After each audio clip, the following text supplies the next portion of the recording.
So I'm going to give a quick update on the repository management interest group. Um, and if you aren't familiar with us, we are focused on kind of like what the discussions, topics, questions, just kind of life when you're uh, thinking about best practices for operating a successful repository. We talk a lot about use cases and different types of users within the Samvera community. I want to mention too, we have attendees and participants who use Haiku, Hyrax, Avalon, and other kind of broader base Samvera products. And we talk about things like considerations for starting up a brand new repository, um, the kind of things you have to consider when you're running a repository that's already been built and maybe it's been running for a while. And also thinking about transitional states in terms of migrating, or I don't think we've discussed this yet, but if, people have to deal with decommissioning some type of repository service. But in general, whether you kind of have the word manager in your job title or somewhere in your job description, um, whoever you are, if you have a use case that you don't quite understand, that you've been presented with, I think we're a good sounding board to bring that to. So I want to mention some hot topics over the last year. One recent discussion we had was just kind of talking about how repository services in Samvera may have been impacted by either in an operational sense or funding sense related to recent United States federal executive orders. We've talked about, um, again, as Rebecca Cuddy and her team were presenting earlier, kind of that what workflows people may or may not have to harvest content from external sources. And also conversely, exporting repository content to other discovery services. We've talked a bit about preservation writ large, particularly about fixity checking. Do people do this? How do you do it? How often do you do it? That sort of thing. Um, Accessibility standards.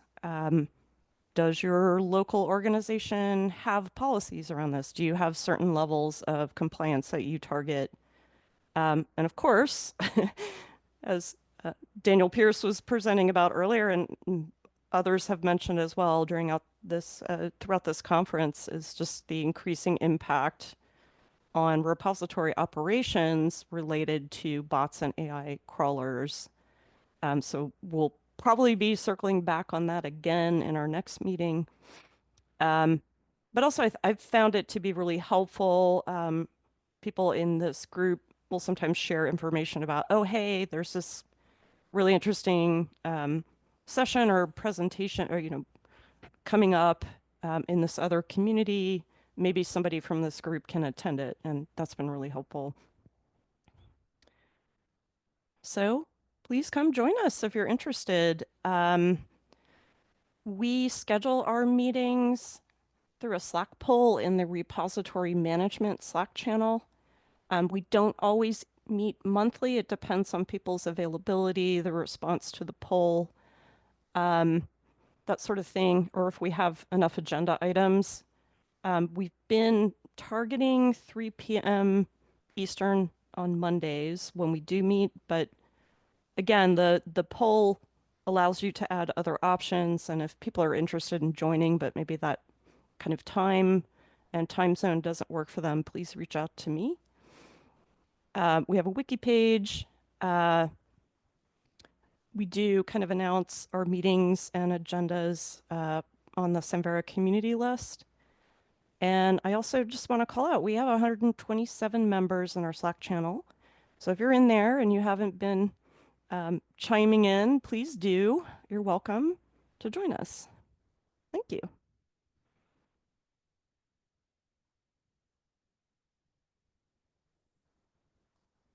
Emily. All right, Anna Marie, Metadata Interest Group is up next.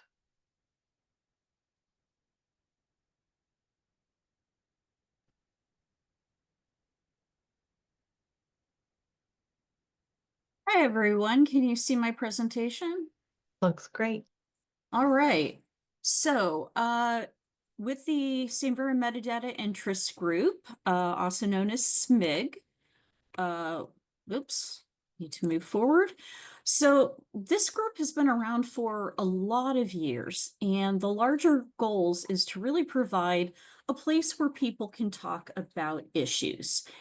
And I think the wonderful thing about this group is you don't have to have any technical expertise. We all are coming from different places in the community. Some people know more, some people know less, some people know about specific things while others don't.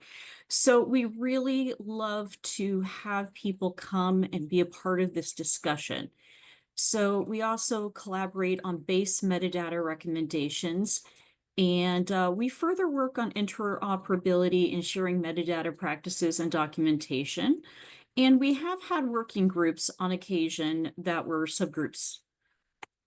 So recently, we've been going through various issues in the Hyrax and Haiku code bases and talking with participants about what matters most.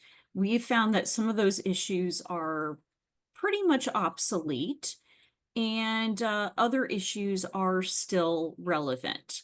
And also based on some of those regional meetings that occurred last year, we've kind of coalesced around some high priority issues like flexible metadata. Uh, there's a lot of grumbling about sorting, and I'm one of those people. And we've been going through a lot of this stuff, including that wish list from the regional meetings. And we've also had a lot of interesting conversations about metadata hierarchy, but we are also all dealing with what ADA compliance means in our community. So I want to welcome everyone. Come to SMIG, whether you want to come to one meeting or more. We also have an active Slack channel, hash metadata. We have meetings the fourth Tuesday of every month. I am one co-chair, Anna Marie Close, and my other co-chair is Emma Beck. And we have canceled the May meeting to take a vacation, but we encourage everyone to reach out at meetings and Slack, and we're so happy to have you all here. Thank you.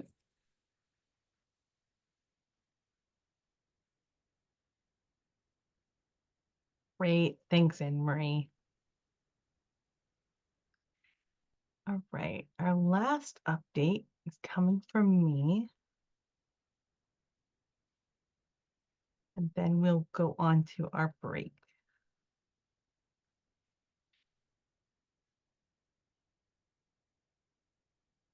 So I'm just giving a quick update and overview about the Samvera Outreach and Engagement Working Group. This, like the Metadata Interest Group, is a very long-standing community group.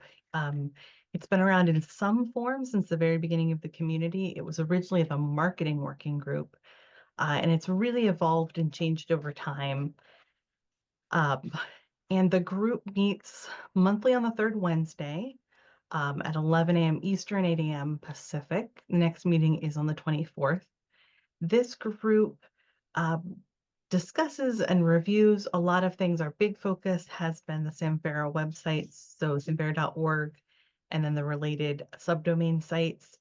We talk a lot about audiences for both internal and external communication. We talk about the right communication channels for information, messaging and communication strategy, what conferences we want to make sure that Samvera has a presence at, any relevant trends in open source and the repository ecosystem. So this group really benefits from a wide variety of people and backgrounds. And if you're very new to the community, you'd be very helpful. If you've been around for a long time, you'd be very helpful. We could really use a few new folks in this group. Give you a sense of some of the things that we have been doing lately.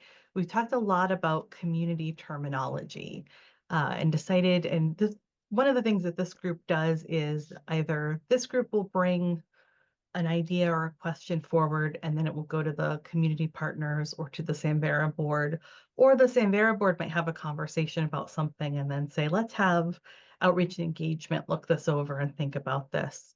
So one example of that has been discussions of community terminology.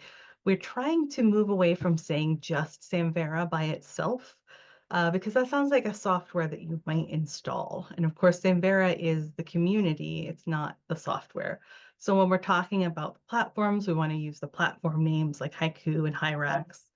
And when we're talking about the community, we want to say Samvera Community or Samvera Foundation. Samvera Foundation is actually the legal name of the legal entity that the Samvera board is the board of directors for. So we talked a lot about that. We talked about where we want to use that Samvera Foundation terminology and how we want to talk about it. So talk about all kinds of things in that group. And it's really can be really fun. This summer, we're going to be working with some volunteers from Princeton, some front end programming volunteers on a refresh for the Hyrax subdomain site. That's the last one that needs a refresh. We want to get new case studies onto the website and doing a general sort of website refresh. So please do join us if that's something that's interesting to you. You don't have to come every month. Feel free to drop in anytime. And we do have a outreach engagement Slack channel as well that you're welcome to join.